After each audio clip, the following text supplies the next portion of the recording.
కరుణాకర్ గారు, మీరు శివశక్తి సంస్థని ఎందుకు స్థాపించారు? దీని లక్ష్యాలేంటి? ఉద్దేశాలేంటి? సింగిల్ లైన్లో చెప్పాలంటే క్రైస్తవ మాఫియా అంతం, శివశక్తి పంతం. మీ tag line. Single line sentence. రోజు దీని మీదే వర్క్ చేస్తూ ఉంటారా? లేదంటే వేరే జాబ్ బిజినెస్ చేసుకుంటూ దీనికోసం పనిచేస్తారా మీరు? ఇప్పటి నుంచి కూడా నాకు మిగిలిన వయసు ఒక 30-40 సంవత్సరాలు అనుకుంటే, ఈ 40 సంవత్సరాలు 50 సంవత్సరాలలో రోజువారీ కౌంట్ చేసుకున్నా కూడా నేను చేయాల్సిన పని ఇంకెంతో మిగిలిపోయాలన్నది. మళ్ళీ ఇదంతా వదిలేసి ఇంకొక వర్క్ చేస్తూ రాత్రిపూట రిక్షా బండి లాగి పొద్దున్నే వచ్చి దీని మీద పని చేసి అంత అంత టైం లేదండి ఇక్కడ. ఇప్పుడు నేను ఒక రోజు వర్క్ చేస్తే ఒక ఫ్యామిలీ సేవ్ అయ్యిద్ది. వాళ్ళ వల్ల పడకుండా, అంటే హిందువులు మతం మారిపోకుండా అవగాహన తెచ్చుకునే వాళ్ళు కూడా రక్షించబడినట్లే. అవి కాకుండా గర్వాప్సీ చేస్తున్నాం, వెళ్ళిన వాళ్ళని వెనక్కి తీసుకొస్తాం. ఒక ఫ్యామిలీ సేవ్ అవుతుంది ఒక రోజు పనికి. అలాంటిది ఇప్పుడు నా పర్సనల్గా ఈరోజు నేను ఏదో ఒక 100-1000 సంపాదించుకుందాను బయటికి వెళ్తే ఒక ఫ్యామిలీ పోతుంది ఇక్కడ. కానీ అంత టైం లేదు నాకు. ఇది తప్ప ఇంకో పని చేసే అంత టైం లేదు. ఇంకా చెప్పాలంటే నాతో పాటు ఇంకెంతోమంది పని చేయాల్సిన అవసరం ఉంది. ఇంకా వేల మంది పని చేయాల్సినంత అంటే అవసరం. ఎలా అవేర్నెస్ కల్పిస్తూ ఉంటారు మీరు శివశక్తి ద్వారా? షార్ట్ ఫిల్మ్స్ తీసాం, పుస్తకాలు రాసాం.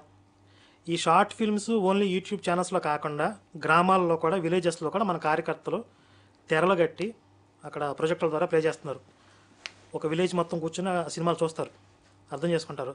తర్వాత పుస్తకాలు 1,50,000 మొత్తం డిస్ట్రిబ్యూట్ చేసాం. ఇంకా గోడ పత్రికలు కానివ్వండి, మనం ఈ అలాగే టెస్ట్ మనీ టోల్స్, వీడియో సిరీస్లు, కౌంటర్లు, ఎవరైనా పాస్టర్లు హిందుత్వానికి అగ్నెస్ట్గా మాట్లాడితే, ధర్మం గురించి దోషణగా మాట్లాడితే వాళ్ళకి కౌంటర్లు ఇస్తాం. మా పరిధిలో చేస్తున్నామండి సాధ్యమైనంత వరకు. ఇలా మాతో పాటు ఇంకా ఎంతోమంది రావాలని కోరుకుంటున్నాం. ఎందుకంటే ఇంతకుముందు చెప్పిన సమాజం విస్తారంగా ఉంది, అన్ని చోట్లకి మేము రీచ్ అవ్వలేకపోవచ్చు. ప్రతి గ్రామంలో కూడా ఒక ధర్మ ప్రచారకుడు ఉండాలి. ఎందుకంటే ఒక ఊరిలో సరైన గుడి ఉండట్లే, 3 చర్చిలు మాత్రం ఉంటున్నాయి. ఎందుకంటే ఎక్కువగా విలేజర్స్నే టార్గెట్ చేసి మత మార్పిళ్ళు అనేవి చేస్తూ ఉన్నారు ఎక్కువగా. అది ఒక ఇన్కమ్ సోర్స్ అయిపోయిందండి. ఇప్పుడు మీరు ఒక చర్చి పెట్టుకుని 10 మందిని మతం మారిస్తే మీరు బిందాసుగా బతికేయచ్చు. ఎవరిని వేరే పని చేసుకోవాల్సినంత అవసరం లేదు. ఆ 10 మంది నెల మీకు ఇచ్చే దశంభాగాలు, వారం వారం ఇచ్చే కానుకలు, వాళ్ళ ఇంట్లో పెళ్లి జరిగినా, పుట్టినరోజు జరిగినా మిమ్మల్ని పిలుస్తారు. వాళ్ళ ఇంట్లో చావు జరిగినా మీరు అక్కడికి వెళ్ళి ప్రేయర్ చేయాలి, దానికి డబ్బులు ఇస్తారు. వాళ్ళ ఇంట్లో కోడి గుడ్డు పెడితే గుడ్లు పెడతారు, మీకు కూరగాయలు వస్తే కూరగాయలు ఇస్తారు. అంటే గ్రామాల్లో అయితే పంట పడితే ధాన్యం బస్తాలు ఇస్తారు. ఇవి కాకుండా వాళ్ళకి స్పెషల్ ఏదన్నా అవసరం అయితే, ప్రార్థన అవసరాలు అంటారు, ప్రార్థన అవసరాల కోసం నెత్తి మీద ప్రేయర్ చేస్తే ఆ రోజు ఒక మినిమం 500 కాగితం చేస్తున్నారు. ఇప్పుడు ఇంతకుముందు అంటే 100, ఇప్పుడు 100కి వాల్యూ లేదు, మినిమం 500. ఒక 10 మందిని 20 మందిని మతం మార్చండి, ఎన్ని రకాల సంపాదన ఉంటుందో తెలుసా మీకు చర్చిలో? ఒక సాఫ్ట్వేర్ ఇంజనీర్ కంటే ఒక 10 మంది 20 మందిని మతం మార్చిన పాస్టర్ సంపాదన ఎక్కువ ఉంటుంది. ఎక్కడి నుంచి వస్తాయి వాళ్ళకి అదంతా? ఇదే విశ్వాసం నుంచి చెప్తాను. ఇన్ని రకాల ఇన్కమ్ సోర్సెస్ ఉంటాయి. ఆ కుటుంబాల నుంచి అంత ఆదాయం ఉంటుంది.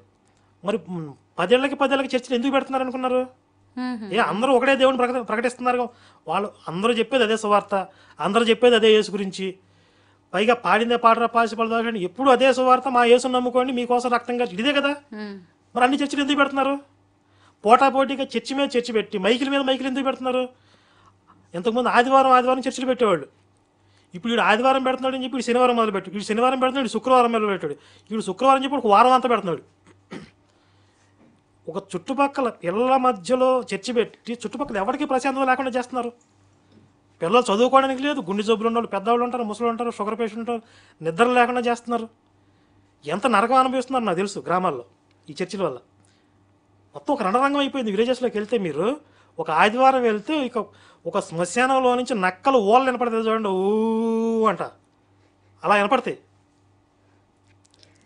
కరుణాకర్ గారు, ఇప్పుడు ఉత్తరప్రదేశ్లోని ప్రయాగ్రాజ్లో మహాకుంభమేళా జరుగుతోంది.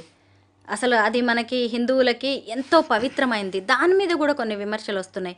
ఏంటి, చేయాల్సిన పాపాలన్నీ చేసేసి వెళ్ళిపోయి పుష్కరాల్లో అలాగే కుంభమేళాల్లో నదుల్లో మునిగితే పాపాలు పోతాయా, మళ్ళీ వెనక్కి తిరిగి వచ్చి మీ పాపాలు మీరు చేస్తారా అనే వాళ్ళు కూడా ఉన్నారు.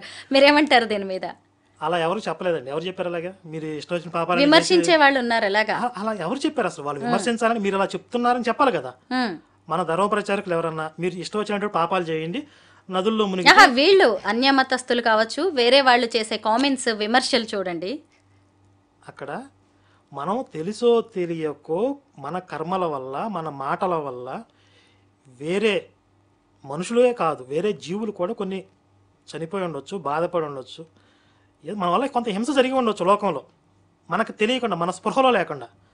ఆ దోషం కూడా మనకి ఎంతో కొంత అంటుతుంది కాబట్టి అలాంటి పాపాలు, అలాంటి దోషాలు పోతాయని తప్ప, తెలిసి స్పృహతో విచక్షణతో చేసిన ప్రతి కర్మ మనం అనుభవిస్తేనే పోతుంది. ఇది హిందుత్వం చెప్తుంది. అది ఇప్పుడు భగవద్గీతలో శ్రీకృష్ణుడు చెప్పింది ఏంటి? కర్తవ్య కర్మ చేయాలి, అప్పుడు కర్మ మీకు అంటదని చెప్తాడు. ఈ కర్మ నేను చేస్తున్నాను, నేను అనే భావనతో చేస్తే ఖచ్చితంగా దాని ఫలితం మనకు అంటుతుంది. అది పుణ్యమైనా పాపమైనా. పుణ్యం మన అకౌంట్లో పడింది అనుకోండి, ఒక సంతోషాన్నో ఏదో అనుభవించాలి, ఒక సుఖాన్ని సంతోషాన్ని మనం అనుభవిస్తే ఆ పుణ్యం కరిగిద్ది. పాపం చేసాం, దుఃఖం అనుభవిస్తే ఆ పాపం పోద్ది. వాటిని అనుభవించకుండా పోదు. ముక్తి కావాలి అంటే కర్మ అంటకూడదు, పాపమైనా పుణ్యమైనా మన అకౌంట్లో పడకూడదు. అది కర్తవ్య బుద్ధితో చేస్తే అప్పుడు మీకు మీ అకౌంట్లో పడవని చెప్పాడు శ్రీకృష్ణుడు. సనాతన ధర్మాన్ని టార్గెట్ చేస్తూ ఎందుకు ఇలాగా మత మార్పిళ్ళు కావచ్చు, లేదంటే ఒక వర్గం వారు ఇంత పని చేస్తున్నారంటారు? అన్నీ అందులో స్వలాభం ఉంటుందండి, వాళ్ళ స్వలాభం ఉంటుంది. లేదా కొంతమంది నిజంగానే అదొక రక్షణ మార్గం, ఆయనే నిజమైన దేవుడు అని అనుకోవచ్చు, వాళ్ళు భ్రమపడవచ్చు. ఇంతమంది ముక్కోటి దేవుళ్ళు ఉండగా హిందువులకి మళ్ళీ కొత్త దేవుడి వైపు ఎందుకు చూడాల్సిన పరిస్థితులు వచ్చాయి? మనకి ముక్కోటి దేవుళ్ళు లేరండి, ముక్కోటి దేవతలు ఉన్నారు, దేవుడు ఒక్కడే ఉన్నాడు. దేవతలు వేరు, దేవుడు ఈశ్వరుడు, ఈశ్వర పరబ్రహ్మం ఒక్కడే. ముక్కోటి దేవతలు అంటారు. అంటే దీని మీద చాలామంది కన్ఫ్యూజన్ ఉంటుంది, చాలా సందర్భాల్లో చెప్పాను. దేవతలు అంటే ఇప్పుడు మనకి పంచభూతాలు, అగ్ని, వాయువు, ఇంద్ర, వీళ్ళందరూ కూడా మనకి దేవతలే. ఇంకొకటి ఏంటంటే మనం కూడా దేవతా జన్మలు పొందవచ్చు, మనం కూడా దేవతగా మారవచ్చు. అది భగవద్గీతలో చెప్పాడు శ్రీకృష్ణుడు స్వయంగా. మనం ఈ జీవితాన్ని ముగించిన తర్వాత మన అకౌంట్లో పుణ్యం అనేది ఎక్కువగా క్రెడిట్ అయి ఉంటే, అవి ఆ పుణ్యం ఎక్కడ మనం దాన్ని డెబిట్ చేసుకోవాలి? పైలోకాలకు పోవాలి, స్వర్గలోకాలు. దేవతా జన్మ పొందుతాం, దేవతా జన్మ పొంది అక్కడ పుణ్యం క్షీణించేంత వరకు అక్కడ ఉంటాం. మళ్ళీ మిగిలి ఉన్నటువంటి కొన్ని కర్మల్ని వదిలించుకొని మళ్ళీ భూలోకానికి వస్తాం. ఇప్పుడు మనకి పురాణాల్లో చాలా సందర్భాలు మీరు వినే ఉంటారు, 100 యజ్ఞాలు చేసిన వాడు ఇంద్రుడు అవుతాడని చెప్పి. ఇంద్ర పదవి కూడా పొందవచ్చు, మనుషులకి సాధ్యం. అంటే ఇంద్రుడు అనేది కూడా ఒక పదవి, దేవతలకు రాజు అయిన. కానీ ఈశ్వరుడు ఒక్కడే. వీళ్ళు అంటూ ఉంటారు మీకు ముక్కోటి దేవత, మాకు ఒక్కడైతే ఒక్కడే దేవుడు అని. అబద్ధం. వాళ్ళకే 2-3 ఉన్నారు. యేసు ఒక దేవుడే, యెహోవా ఒక దేవుడే. యెహోవా అనే క్యారెక్టర్ తెలుసా మీకు? విన్నాను అంతే, నాకు పెద్దగా తెలియదు. బైబిల్లో యెహోవా దేవుడు, యేసు కాదు అసలు. ఈ బైబిల్ ప్రకారంగా యేసు దేవుడు అన్నోడు ప్రతి ఒక్కటి నరకానికి పోతాడు. నిజంగా యెహోవా అనే ఒక క్యారెక్టర్ ఇందులో ప్రస్తావించబడిన ఒక క్యారెక్టర్ పైన ఉండుంటే, యేసుని దేవుడు అని ఎవడంటున్నాడు వాడు అందరిని చొక్కా పట్టుకుని లాక్కెళ్ళి నరకం వేస్తాడు ఆయన. అదే చెప్పాడు, నన్ను తప్ప ఇంకొకరిని దేవుడు అంటే మీ సంగతి తెలుస్తానన్నాడు. తెలియదు ఇది చాలా మందికి. యేసు గురించి మీ ఒపీనియన్ చెప్పండి. అంతే, ఒక మతానికి ఆయన దేవుడు, ఇస్లాంకి ఎలా ఉన్నారో అలాగే దేవుడు. ఆయన స్వభావం ఏంటి, ఆయన ఎలాంటి వాడు చెప్పండి ఒకసారి. ఆయన మిగతా వాళ్ళ కోసం తన జీవితాన్ని త్యాగం చేసిన ఒక ధన్యజీవి. కరుణామయుడు సినిమా చూసారా? చూడలేదండి. జనరల్గా కరుణామయుడు సినిమా చూసి అభిప్రాయానికి వస్తారు. యేసు అంటే పాపం దీనంగా సాత్వికంగా ఉంటాడు. మీరు బైబిల్ చదివితే ఆయన చాలా కోపిష్టి, చాలా భయస్థుడు, అబద్ధాలు చెప్తాడు. బైబిల్లో ఉన్నాయి ఇవన్నీ. బైబిల్లో యేసు ఎన్నిసార్లు పారిపోయాడు తెలుసా మీకు? ఇప్పుడు తనంతట తానుగా అర్పించడానికి వచ్చాడని చెప్తున్నారు కదా వీళ్ళు పాస్టర్లు. ఆయన్ని పట్టుకోవడానికి వస్తుంటే ఎన్నోసార్లు పారిపోయాడు, దొరకలేదు వాళ్ళకి. చివరికి తనను నమ్మిన ఒక శిష్యుడు, తన వెంట తిరిగిన ఒక శిష్యుడు పలానా చోట దాక్కున్నాడు అని చెప్పి సైనికుల్ని వెంట పెట్టుకుని వెళ్ళి, మళ్ళీ అక్కడికి వెళ్ళిన తర్వాత కూడా ఈయన చుట్టూ ఇంకొంతమంది శిష్యులు ఉంటారు కదా, వాళ్ళు ఈయన కలిసిపోయి ఉంటారు. ఇందులో యేసు ఎవరో సరిగ్గా గుర్తుపట్టకపోతే రాంగ్గా ఇంకొకరిని ఎవరన్నా పట్టుకుంటారని చెప్పి, నేను వెళ్ళి ఆయన ముద్దు పెట్టుకుంటాను, ఆయన యేసు, అప్పుడు మీరు గుర్తుపట్టి ఆయన పట్టుకోండి అని వీళ్ళని వెంట పెట్టుకెళ్ళి బోధకుడా అని ముద్దు పెడితే రహస్యంగా దాక్కుంటే అయినా అప్పుడు వెళ్ళి మీద పడి పట్టుకుని లాక్కొచ్చారు. రహస్యంగా ఎందుకు దాక్కున్నాడు? అర్పించడానికి వచ్చాడు కదా, ఎందుకు అన్నిసార్లు పారిపోయాడు? ఎందుకు రహస్యంగా దాక్కున్నాడు? శిష్యుడు పట్టిస్తే తప్ప ఎందుకు దొరకలేదు? ఈడ్చుకుని పోయానుంది. ఎప్పుడు ఈడ్చుకుపోతారో, నేను రానని మొండికేస్తేనే కదా. మళ్ళీ సిలువు మీదకి వెళ్ళి నాకు ఏమన్నాడు తెలుసా? నా దేవా నన్ను ఎందుకు చేయి విడిచి ఏడ్చాడు. ఫైనల్గా హిందూ ధర్మ పరిరక్షణ కోసం ఏం చేయాలంటారు? ధర్మ పరిరక్షణ అనేది అంటే ఇలాగే చేయాలి, ఇదే చేయాలి అని నిర్దేశించడం కుదరదండి. అనేక మార్గాల్లో ఇప్పుడు గోరక్షణ కూడా ధర్మ పరిరక్షణ అవుతుంది. దేవాలయాలను రక్షించుకోవాలి, హిందువులకి అవేర్నెస్ తీసుకురావాలి, సాహిత్యం మీద దాడి జరుగుతుంది, దాన్ని ఖండించాలి అంటే ఇంటలెక్చువల్గా. అలాగే రాజకీయాల్లో పాలిటిక్స్లో కూడా హిందూ ఏకీకరణ జరగాలి, హిందూ ఓటు బ్యాంక్ నిర్మాణం జరగాలి. ఇవన్నీ ఎన్నో కేటగిరీలు ఉన్నాయి. ఇవన్నీ కలిస్తేనే ధర్మ పరిరక్షణ అవుతుంది. అందులో మేము ఎంచుకున్న కొన్ని మార్గాలు ఈ మత మార్పిళ్ళ మీద అవగాహన, బైబిల్ మీద అంటే క్రైస్తవం పేరుతో విచ్చలవిడిగా ఇబ్బడి ముబ్బడిగా వేల మంది లక్షల మంది వాళ్ళ మీద పడి ప్రచారం చేస్తున్నారు కాబట్టి, హిందుత్వాన్ని దూషిస్తున్నారు కాబట్టి ఇది అత్యంత ప్రమాదకరమైన విషయం ఈరోజు సమాజంలో. దీని మీద ఎక్కువ పనిచేస్తున్నాం. మాకు మేము ఎంచుకున్న మార్గం ఇది. అలాగే ఎవరు ఎంచుకున్న మార్గంలో ఎవరికి ఇష్టమైన మార్గంలో పనిచేస్తూ ఉంటారు. మేము చేసిందే కరెక్ట్, మిగిలిన వాళ్ళు అట్లా చేయకూడదు అనకూడదు కదా. అందరూ అన్ని విధాలుగా కలిసి చేస్తేనే ఎంతో కొంత మన పూర్వీకులు వాళ్ళ త్యాగాల ద్వారా ఉత్తిన రాలేదు మనకి ఈరోజు ధర్మం.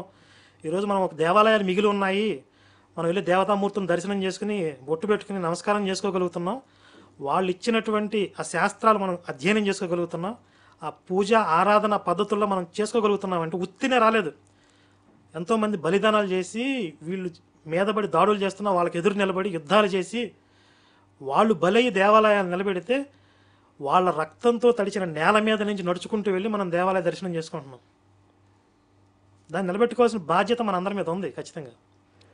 వాళ్ళు మన ఎన్నో త్యాగాలతో మనకి ఎలా అప్పగించారో మనం మన భవిష్యత్ తరాలకి వీటిని అందించలేకపోతే మనల్ని ద్రోహులుగా గుర్తిస్తుంది సమాజం. చరిత్రలో ద్రోహులుగా మిగిలిపోకూడదంటే ఈరోజు మనం అనుభవిస్తున్నటువంటి ఈ ధర్మాన్ని, సాంస్కృతిక వైభవాన్ని భవిష్యత్ తరాలకు అందించాలి. నా చిన్ని బొజ్జగా శ్రీరామ రక్షణ హిందువులు చాలామంది ఉన్నారు. నేను తిన్నానా పడుకున్నానా తెల్లారిందని.